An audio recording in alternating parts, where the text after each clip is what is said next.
Welcome back, 7th grade team. This is Mrs. Allen, and I hope you enjoyed your weekend. Thank you for partnering with me today during Spirit Week, and I have on my Richmond Public Schools t-shirt, and we're going to continue our probability series for week 2.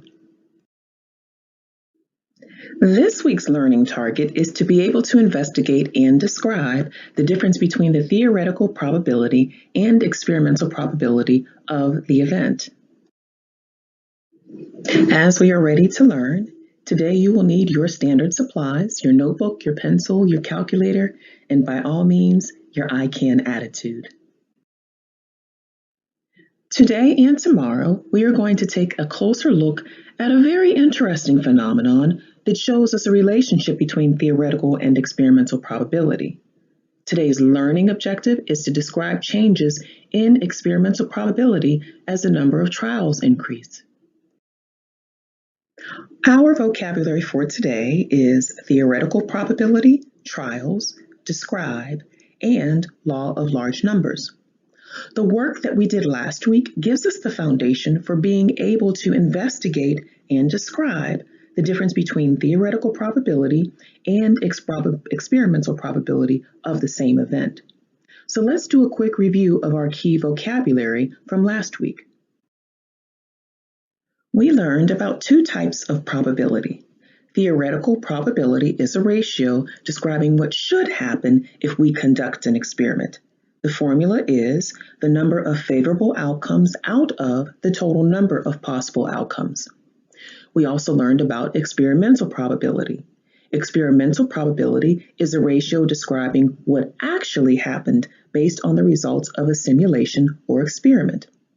And the formula is the number of times the desired outcome occurs out of the total number of trials. Both experimental and theoretical probability can be expressed as a fraction, decimal, or percent. Our vocabulary term for today that we are learning is the law of large numbers. This mathematical principle tells us that as the number of trials increase, the experimental probability gets closer to the theoretical probability. We are going to be using the term describe a lot to describe changes that happen in probability.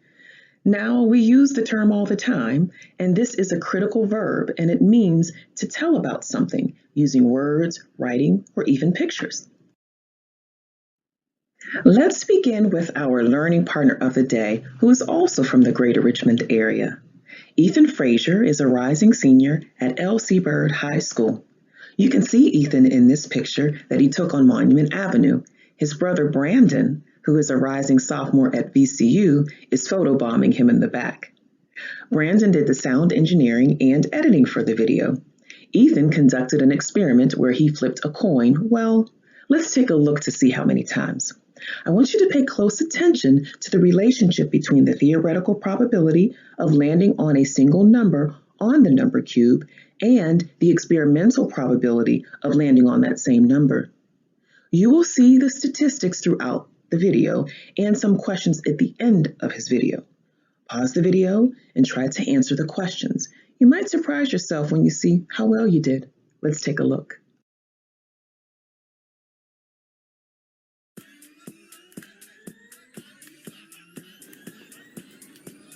Hey, Miss Allen's class, we're going to be doing some probability equations by rolling this dice 500 times, and let's see what numbers we get.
Alrighty, now after 500 rolls, it landed on 6 85 times, landed on 5 75, landed on 4 85 times, landed on 3 87, landed on 2 88, and landed on 1 80 times. So let's go ahead and get calculated.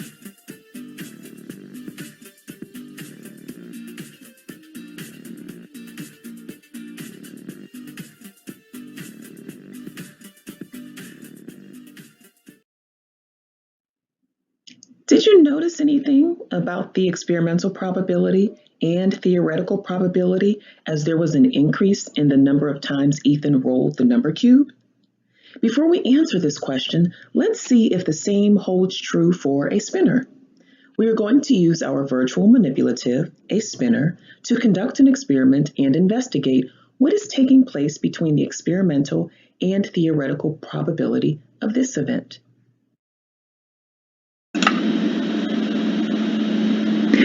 Let's begin with some observations about our adjustable spinner. So we first notice that it gives us the number of spins in the top.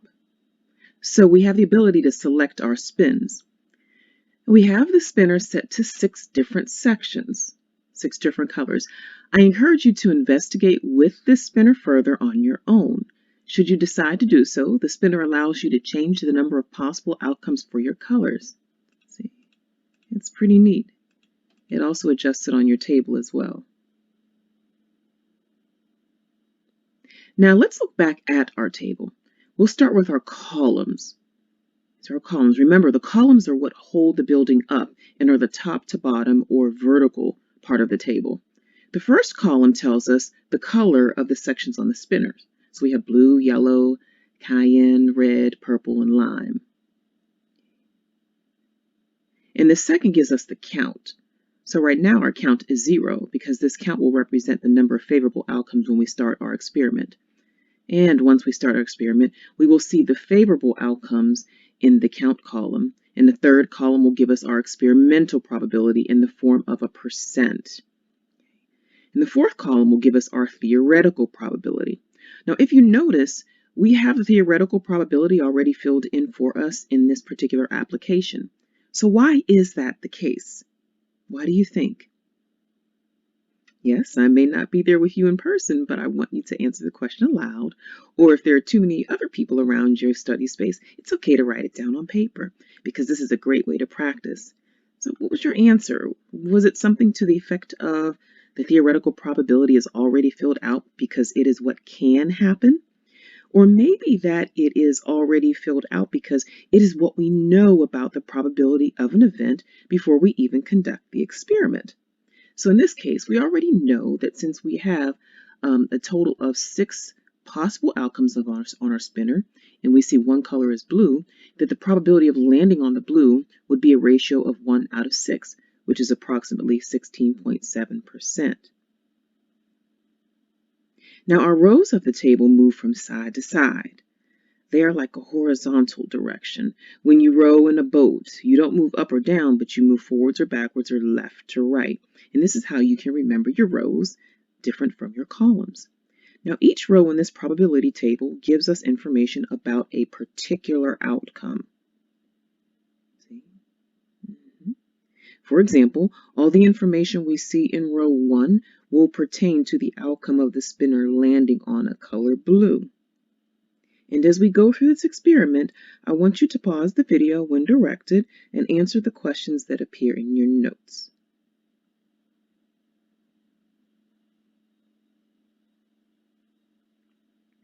So first I'm going to change my settings to my number of spins as 1. Actually, it's already at 1. Now let's go ahead and do the spin one time and see what we notice. We land on a color red. See how it highlighted what we landed on? So we did the experiment one time, and that one time it landed on the color red. Our experimental probability is 100%. The theoretical probability of landing on a red is 16.7%. So right now, how does the experimental probability compare to the theoretical probability? So I'm going to spin a few more times with my settings still at 1 spin. I want you to observe what's happening on our table.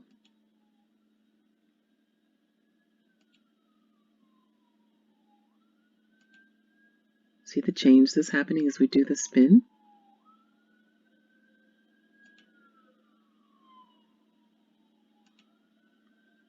So far we have 8 spins. 9. Let's do one more. 10. And I want to draw your attention here to a pie graph that we have. We call this our experimental graph that's actually showing us the results of our experimental outcome in a graphic representation. And then we can go back to our table that shows us our experimental and theoretical probability. Now what I'm going to do is I'm going to change the settings on my number of spins to 100. Now let's see what happens when we do a simulation of 100 spins.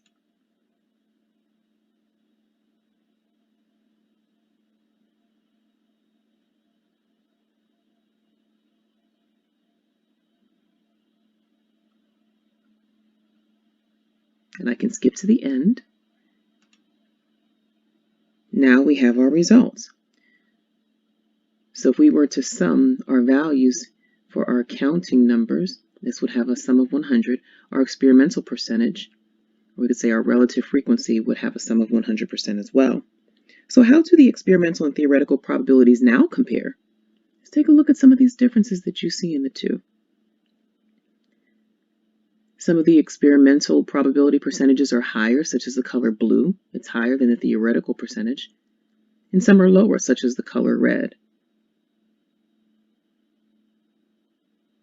Now, what do you think will happen if I hit the button several more times?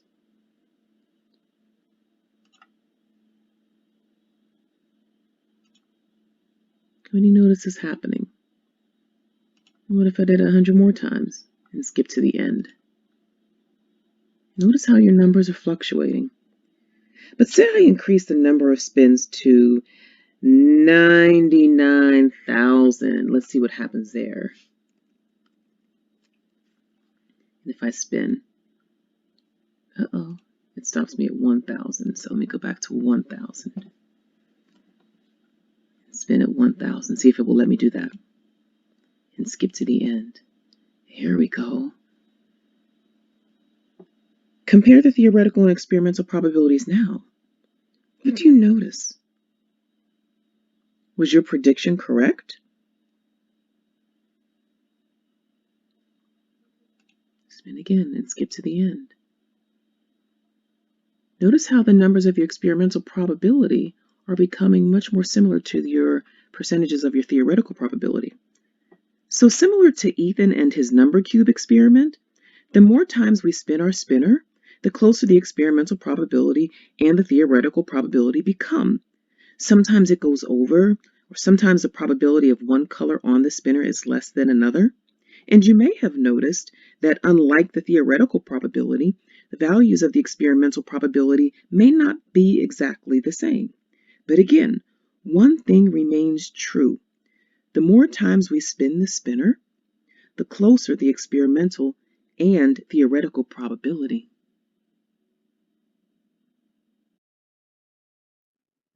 Similar to Ethan and his number cube experiment, the more times we spin our spinner, the closer the experimental probability and theoretical probability become.